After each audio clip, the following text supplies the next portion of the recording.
This video focuses on piecewise functions and going out and evaluating that function given certain domain restrictions. So here's our piecewise function. It says f of x equals 2x, or 0 to 2, and then f of x equals 4 from 2 to 4, and then f of x equals negative 1/4 x plus 5. From 4 to 6. And we want to go out and evaluate the function. So the first thing we want to evaluate is f of 1. Remember, this represents your domain. And over here in our problem, these three things are our domain restrictions. So we have to figure out which piece of the piecewise function can we evaluate.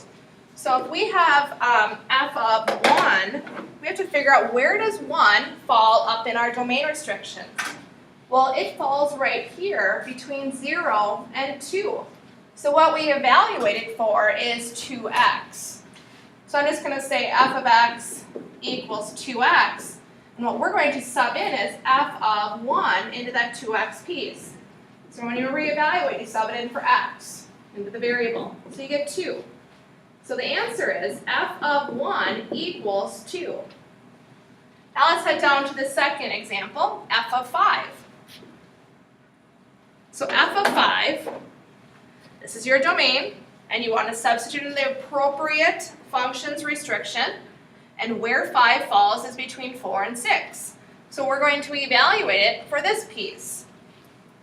So let's go ahead and write that piece down, f of x equals negative 1/4 x plus 5. And we're going to sub in 5. So f of 5 equals negative 1/4 times 5 plus 5. So we'll simplify that. Multiply across, negative 1/5 times 4 is negative 5/4 plus 5. I'm going to scroll this down. I'm going to change this to like denominators. So if I have to change this to a 4 on the bottom, I have to increase the top by 4. And now we add those two fractions together, so we get 15/4. So the answer then is 15/4. All right, next example, we want to evaluate it for f of negative 1. So let's head back up to our domain restrictions. Negative 1.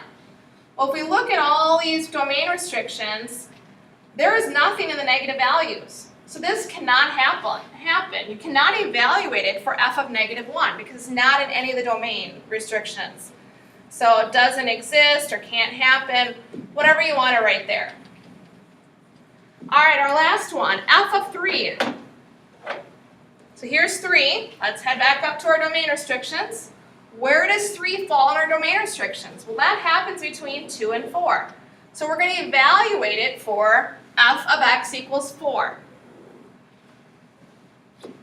So f of x equals 4. Think of that as a horizontal line, a constant.